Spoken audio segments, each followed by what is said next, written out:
എന്താണ് വന്ധ്യത അല്ലെങ്കിൽ ഇൻഫെർട്ടിലിറ്റി എന്ന് പറയുന്നത്? ഒരു ഭാര്യയും ഭർത്താവും ഒരു വർഷം ഒരുമിച്ച് കുട്ടികൾ വേണം എന്നുള്ള രീതിയിൽ തന്നെ യാതൊരുവിധ ഗർഭനിരോധന മാർഗങ്ങൾ ഉപയോഗിക്കാതെ ശാരീരികമായി ബന്ധപ്പെട്ടിട്ടും കുട്ടികളില്ലാത്തൊരവസ്ഥയാണ് നമ്മൾ വന്ധ്യത അല്ലെങ്കിൽ ഇൻഫെർട്ടിലിറ്റി എന്ന് പറയുന്നത്. അത്തരം കണ്ടീഷനിൽ പലപ്പോഴും ഞാൻ doctor Haseena, doctor Basil homeo hospital, Pandikkad, Malappuram ജില്ല. എന്താണ് വന്ധ്യത അല്ലെങ്കിൽ ഇൻഫെർട്ടിലിറ്റി എന്ന് പറയുന്നത്? ഒരു ഭാര്യയും ഭർത്താവും ഒരു വർഷം ഒരുമിച്ച് കുട്ടികൾ വേണം എന്നുള്ള രീതിയിൽ തന്നെ യാതൊരുവിധ ഗർഭനിരോധന മാർഗങ്ങൾ ഉപയോഗിക്കാതെ ശാരീരികമായി ബന്ധപ്പെട്ടിട്ടും കുട്ടികളില്ലാത്തൊരവസ്ഥയാണ് നമ്മൾ വന്ധ്യത അല്ലെങ്കിൽ ഇൻഫെർട്ടിലിറ്റി എന്ന് പറയുന്നത്.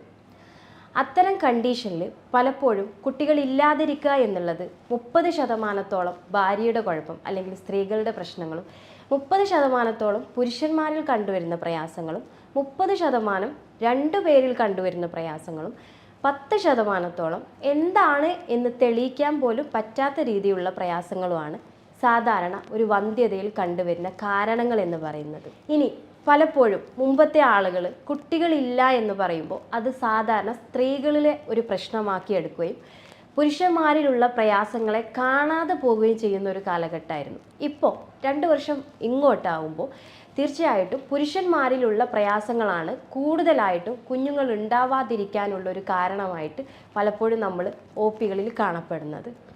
ശരിയായ രീതിയിൽ ആവശ്യാനുസൃതം കിട്ടാവുന്ന ബീജങ്ങളില്ലാതിരിക്കുക, അതല്ലെങ്കിൽ ഉള്ള ബീജത്തിന് കൂടുതൽ കട്ടിയുള്ളതായിരിക്കുക, അതുപോലെ തന്നെ അത്തരം അവസ്ഥകളിൽ ശരിയായ രീതിയിൽ ചലിക്കുന്ന ബീജങ്ങളില്ലാതിരിക്കുക, ഇതൊക്കെയാണ് പുരുഷന്മാരിൽ കാണപ്പെടുന്ന പ്രധാന പ്രശ്നങ്ങൾ എന്ന് പറയുന്നത്.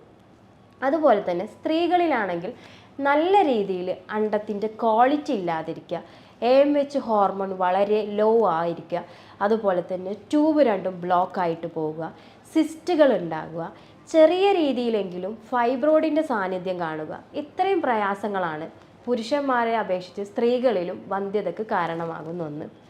പലപ്പോഴും ഇതല്ലാതെ തന്നെ ശരിയായ രീതിയിൽ ഒരു ശാരീരിക ബന്ധം പോലും നടക്കാത്ത ആളുകളിലും ഇൻഫെർട്ടിലിറ്റിയുടെ സാധ്യത കൂടി വരുന്നു. അല്ലെങ്കിൽ ശരിയായ രീതിയിൽ ഒരു ശാരീരിക ബന്ധം എങ്ങനെ നടത്തണമെന്നറിയാത്ത പേഷ്യൻസിലും വന്ധ്യതയുടെ പ്രയാസങ്ങൾ കണ്ടുവരാറുണ്ട്. അത്തരം ആളുകൾ ചെയ്യേണ്ടതായിട്ടുള്ള കാര്യങ്ങളാണ് നമ്മൾ താഴെ പറയാൻ പോകുന്നത്. കല്യാണം കഴിഞ്ഞ്, അതായത് ഒരു 30 വയസ്സിന് താഴെയുള്ള ആളുകളാണെങ്കിൽ നിങ്ങൾ തീർച്ചയായിട്ടും 1 വർഷം വരെ വെയിറ്റ് ചെയ്ത് നോക്കാവുന്നതാണ്. സെക്കൻഡ് മാരേജുകൾ, രണ്ടാമതായിട്ട് കല്യാണം കഴിക്കുന്ന ആളുകൾ, അതല്ല എന്നുണ്ടെങ്കിൽ 30 വയസ്സിന് മേലെയുള്ള ആളുകൾ 6 മാസത്തിന് ശേഷം കുഞ്ഞുങ്ങൾ ഉണ്ടായിട്ടില്ലെങ്കിൽ തീർച്ചയായിട്ടും ട്രീറ്റ്മെൻറ്റ് എടുക്കേണ്ടതുമാണ്.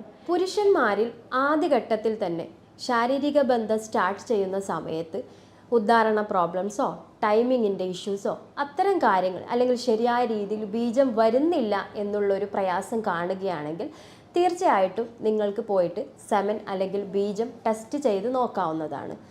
3 ദിവസം ശാരീരികമായിട്ട് ബന്ധപ്പെടാതെ, അല്ലെങ്കിൽ ബന്ധപ്പെട്ടതിന് ശേഷം 5 ദിവസം അങ്ങോട്ടാകുന്നതിന് മുൻപോടിയായിട്ട് ഇടയിൽ പോയിട്ട് ചെക്ക് ചെയ്ത് വെരിഫൈ ചെയ്ത് നിങ്ങൾക്ക് കൺഫേം ചെയ്യാവുന്നതാണ്. അതായത് എന്തെങ്കിലും ഇഷ്യൂസ് ഉണ്ടോ എന്നുള്ള കാര്യം നിങ്ങൾക്ക് കൺഫേം ചെയ്യാവുന്നതാണ്. സ്ത്രീകളിലാണെങ്കിൽ പീരിയഡ്സ് ഓക്കെ അല്ല എന്നുണ്ടെങ്കിൽ, അതായത് റെഗുലറായിട്ട് പീരിയഡ്സ് വരുന്നില്ലാത്ത കേസുകളാണെങ്കിൽ PCODയുടെ സാന്നിധ്യം ഉണ്ടോ എന്ന് നിങ്ങൾക്ക് പരിശോധിക്കാവുന്നതാണ്. അതിന് നോർമലി ഒരു സ്കാനിങ്ങിലൂടെ നമുക്കത് വെരിഫൈ ചെയ്യാൻ പറ്റും. ഇനി പീരിയഡ്സ് എല്ലാം ഓക്കെയാണ്, നമുക്ക് AMHൻ്റെ കുറവോ അതല്ലെങ്കിൽ അണ്ടത്തിൻ്റെ ക്വാളിറ്റി പ്രസൻ്റ് ആവുന്ന എന്തെങ്കിലും കണ്ടീഷൻ ഉണ്ട്, അല്ലെങ്കിൽ മറ്റെന്തെങ്കിലും യൂട്രസോ ഓവറി ആയിട്ട് ബന്ധപ്പെട്ട് എന്തെങ്കിലും പ്രയാസമുണ്ടോ എന്നെല്ലാം അറിയുന്നതിന് പീരിയഡ്സ് കഴിഞ്ഞിട്ട് 14ാമത്തെ ദിവസം നമുക്ക് ഫോളിക്കുലാർ സ്റ്റഡി, റെഗുലർ മെൻസസ് ഉള്ള ആളുകളിലാണെങ്കിൽ നമുക്ക് ചെയ്ത് നോക്കി ഒന്ന് വെരിഫൈ ചെയ്യാവുന്നതാണ്.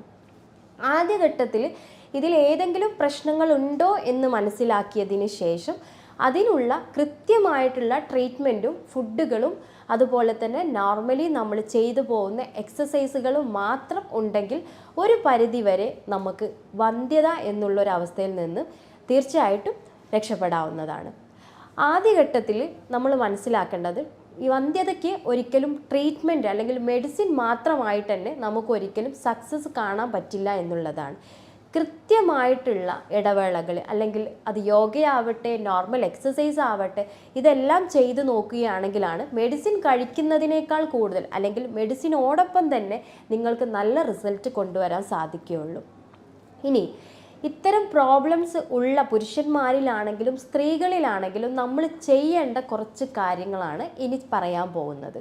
ഇപ്പം നമുക്ക് എന്തെങ്കിലും പ്രോബ്ലംസ് കണ്ടുപിടിച്ചു, അല്ലെങ്കിൽ ബീജത്തിൽ കാണുന്ന കൗണ്ട് കുറവ്, ചലിക്കുന്ന ബീജങ്ങളില്ലാതിരിക്കുക, സെമൻ കട്ടിയുള്ളതായിരിക്കുക, അല്ലെങ്കിൽ വളരെ തിന്നായിട്ടുള്ളതായിരിക്കുക, വെരിക്കോസീലിൻ്റെ ബുദ്ധിമുട്ട് വരിക, അല്ലെങ്കിൽ എന്തെങ്കിലും ഹൈഡ്രോസിൽ, അല്ലെങ്കിൽ അവിടെ എന്തെങ്കിലും മുഴകളോ അത്തരം കാര്യങ്ങളൊക്കെ ഉണ്ടാവുന്ന രീതിയിൽ കോമൺലി നമ്മൾ പറയുകയാണെങ്കിൽ ശരിയായ രീതിയിൽ നമുക്ക് അങ്ങോട്ട് രക്തയോട്ടം വരാത്തൊരവസ്ഥ വരികയാണെങ്കിൽ, അതുപോലെ തന്നെ സ്ത്രീകളിലാണെങ്കിൽ ട്യൂബൽ ബ്ലോക്ക്, അതുപോലെ തന്നെ ഇൻഫെക്ഷൻ വരിക, ട്യൂബിന് എന്തെങ്കിലും മറ്റു രീതിയിൽ എന്തെങ്കിലും ഇൻഫെക്ഷൻ വരിക, സിസ്റ്റുകൾ ഒരു പരിധിയിലപ്പുറം വളരുക, ഫൈബ്രോയിഡ് ഒരു പരിധിയിലപ്പോഴും വളർച്ച പ്രാപിക്കുക, അതുപോലെ തന്നെ കറക്റ്റായിട്ട് അണ്ടത്തിന് ക്വാളിറ്റി കുറവ്, അത് നമ്മൾ AMH മെഷർ ചെയ്യുന്നൊരു സിറ്റുവേഷൻ ഉണ്ടാവുക.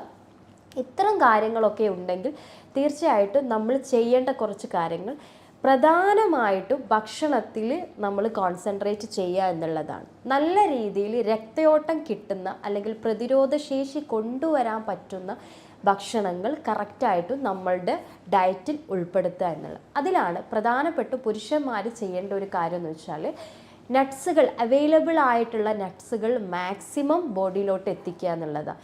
ഡെയിലി നിങ്ങൾ യൂസ് ചെയ്യുന്ന നട്ട്സുകൾ 2 ബദാം, 2 പിസ്ത, അതുപോലെ തന്നെ ഒലീവ്, അതുപോലെ തന്നെ വാൾനട്ട്, നമ്മൾ സാധാരണ വാങ്ങി കഴിക്കുന്ന കപ്പലണ്ടി, ഇതൊക്കെ തന്നെ നമുക്ക് ഡെയിലി 2 എണ്ണം വെച്ച് കഴിക്കുകയാണെങ്കിൽ നല്ല രീതിയിൽ ബീജത്തിൽ ക്വാളിറ്റിയിലും അതുപോലെ തന്നെ ക്വാണ്ടിറ്റിയിലൊക്കെ നല്ല രീതിയിൽ ഇമ്പ്രൂവ്മെൻറ്റ് കൊണ്ടുവരാൻ സാധിക്കും. ഇനി ഇപ്പോൾ വെരിക്കോസീലിൻ്റെ എന്തെങ്കിലും പ്രയാസം, അല്ലെങ്കിൽ ഉദാഹരണ പ്രോബ്ലംസ് വരുന്ന ആളുകൾക്കാണെങ്കിൽ ശരിക്കും നമ്മളുടെ ബോഡിയിലുള്ള ബ്ലോക്കാണത്. ബ്ലോക്ക് മീൻസ് നമുക്ക് ഹാർട്ടിൽ എങ്ങനെ ബ്ലോക്ക് വരുന്നോ അതുപോലെ തന്നെ ഒരു ബ്ലോക്കാണ് നമുക്ക് ഇത്തരം പ്രയാസം ഉണ്ടാക്കുന്നത്. സോ ആ ബ്ലോക്കിനെ നമ്മൾ കംപ്ലീറ്റ് ആയിട്ട് മാറ്റുക എന്നുള്ളതാണ്. നിങ്ങൾക്കറിയാം, വെരിക്കോസീലൊക്കെ ഉണ്ടാകുമ്പോൾ നമ്മൾ സർജറിയാണ് ഫസ്റ്റ് ടൈമിൽ പോയിട്ട് ചെയ്യാറുള്ളത്. അത്തരം കണ്ടീഷനിൽ നിങ്ങൾക്ക് ഈ ബ്ലഡ് സർക്കുലേഷൻ കൂട്ടാൻ വേണ്ടി ഭക്ഷണത്തിൽ കാര്യമായിട്ട് തന്നെ ബ്ലഡ് കണ്ടൻറ്റ്, അല്ലെങ്കിൽ അയൺ കണ്ടൻറ്റ് ഉണ്ടാക്കുന്ന കാര്യങ്ങൾ, ഉദാഹരണമായിട്ട് ബീട്രൂട്ട്, അനാറ്, ചീര, ചുമന്ന ചീരയാണെങ്കിൽ വളരെ നല്ലത്, കറുത്ത മുന്തിരി, അത്തരത്തിലുള്ള കറുത്ത എള്ള്, അതുപോലെ തന്നെ ചിയാ സീഡ്, കൊഴുപ്പിനെ കുറക്കാൻ വേണ്ടി ചിയാ സീഡ്, ഇത്തരം കാര്യങ്ങൾ കൂടുതലായിട്ട് ഭക്ഷണത്തിൽ ഉൾപ്പെടുത്തുകയാണെങ്കിൽ ഒരു പരിധിവരെ നമുക്ക് പുരുഷന്മാരിലുള്ള വന്ധ്യത പ്രയാസങ്ങൾ കുറക്കാൻ അത് സഹായിക്കും. ഇനി സ്ത്രീകളിലാണെങ്കിൽ കൂടുതലായിട്ട്, അല്ലെങ്കിൽ പുരുഷന്മാരിലും സ്ത്രീകളിലും കാണുന്ന വന്ധ്യതയ്ക്ക് നമ്മൾ ചെയ്യേണ്ട കുറച്ച് കാര്യങ്ങൾ വെച്ചാൽ, 2 പേരും ആഴ്ചയിൽ 3 ദിവസമെങ്കിലും നിർബന്ധമായിട്ടും വീട്ടിൽ ചീര കഴിക്കണം എന്നുള്ളതാണ്. രണ്ടാമത്തത് മുളപ്പിച്ച പയറുവർഗ്ഗങ്ങൾ. മുള വന്നതിന് ശേഷം മാത്രം കഴിക്കണം എന്നില്ല, എങ്കിൽ പോലും നമുക്കൊരു 4-5 മണിക്കൂർ വെള്ളത്തിൽ കുതിർത്തി വെച്ചിട്ടുള്ള പയറുവർഗ്ഗങ്ങൾ പുറത്ത് വെച്ചതിന് ശേഷം കുക്ക് ചെയ്യുകയാണെങ്കിൽ ഓൾമോസ്റ്റ് അതിൻ്റെ ഗുണങ്ങളെല്ലാം നമുക്ക് കിട്ടുന്നതാണ്. സോ അത് നിങ്ങൾക്ക് കഴിക്കാം. കൂടുതലായിട്ട് ഭക്ഷണത്തിൽ ചെറിയ തോതിൽ ഇഞ്ചിയും ഗ്രാമ്പൂ, അതുപോലെ തന്നെ പട്ട, ഇതെല്ലാം തന്നെ ഉപയോഗിക്കാവുന്നതാണ്. ഇതെല്ലാം യൂസ് ചെയ്തിട്ട് വെള്ളം വെട്ടിത്തിളപ്പിച്ചിട്ടോ അല്ലെങ്കിൽ ഡെയിലി വെള്ളത്തിൽ സോക്ക് ചെയ്ത് വെച്ചിട്ടോ നിങ്ങൾക്ക് വെള്ളം കുടിക്കുകയാണെങ്കിൽ ഒരു പരിധിയിൽ കൂടുതൽ തന്നെ നമുക്ക് സ്ത്രീകളിലുള്ള വന്ധ്യത മെഡിസിനോടൊപ്പം തന്നെ നമുക്കതിൻ്റെ ആ ഒരു ലെവല് മാനേജ് ചെയ്ത് കൊണ്ടുപോകാൻ പറ്റും. ഇപ്പോൾ ട്രീറ്റ്മെൻറ്റ് എടുക്കുന്ന ഒരാളാണ്, ഭക്ഷണത്തിലും കൺട്രോൾ ചെയ്യുന്നുണ്ട്, അല്ലെങ്കിൽ നല്ല ഡയറ്റ് ഫോളോ ചെയ്യുന്നുണ്ടെങ്കിൽ പോലും അത് മാത്രം മതിയാവില്ല. പ്രോപ്പറായിട്ട് നമ്മളുടെ അണ്ടാശയത്തിലോട്ടും പാത്രത്തിലോട്ടും, അല്ലെങ്കിൽ നമുക്ക് പെൽവിക് ഓർഗൻസിലോട്ട്, അത് പുരുഷന്മാരിലാണെങ്കിലും സ്ത്രീകളിലാണെങ്കിലും ഒക്കെ 2 പേരും പ്രോപ്പറായിട്ട് തന്നെ നല്ല എക്സസൈസുകൾ, അത് അല്ലെങ്കിൽ യോഗ, നമ്മൾ ഉദ്ദേശിക്കുന്നത് ഒരു 20 മിനിറ്റ് വരെ നല്ല രീതിയിൽ നമ്മളുടെ പെൽവിക് ഓർഗനിലോട്ട് രക്തയോട്ടം കിട്ടുന്ന രീതിയിലുള്ള യോഗയും മറ്റു കാര്യങ്ങൾ ചെയ്യുക എന്നുള്ളതാണ്. നമ്മൾ എത്ര മെഡിസിൻസ് കഴിക്കുകയാണെങ്കിലും, എത്ര ഫുഡ് ക്ലിയർ ചെയ്തു പോവുകയാണെങ്കിലും നല്ല രീതിയിൽ എക്സസൈസ്, ഉദാഹരണമായിട്ട് ബട്ടർഫ്ലൈ പൊസിഷനിൽ നമ്മൾ ഇരിക്കുക, അതുപോലെ തന്നെ പല യോഗ കാര്യങ്ങളൊക്കെ ഉണ്ട്. അപ്പോൾ അതൊക്കെ ചെയ്ത് നോക്കുകയാണെങ്കിൽ തീർച്ചയായിട്ടും നിങ്ങൾക്ക് വന്ധ്യത എന്നുള്ളൊരു സിറ്റുവേഷനിൽ നിന്ന്, അല്ലെങ്കിൽ ഭാരിച്ച ട്രീറ്റ്മെൻറ്റ് എന്നുള്ളൊരു സിറ്റുവേഷനിൽ നിന്ന് നമ്മളെ രക്ഷപ്പെടുത്താൻ ഇതെല്ലാം സഹായിക്കുമെന്നുള്ളതാണ്. ഇത്തരം കാര്യങ്ങളെല്ലാം റെഗുലറായിട്ട് ചെയ്തിട്ടും ശരിയായ രീതിയിൽ ഒരു റിസൾട്ട് കിട്ടിയിട്ടില്ല എന്നുണ്ടെങ്കിൽ തീർച്ചയായിട്ടും താഴെ കാണുന്ന നമ്പറിൽ കോൺടാക്റ്റ് ചെയ്യാവുന്നതാണ്. ഞാൻ doctor Haseena, doctor Basil homeo hospital, Pandikkad, Malappuram ജില്ല. Thank U.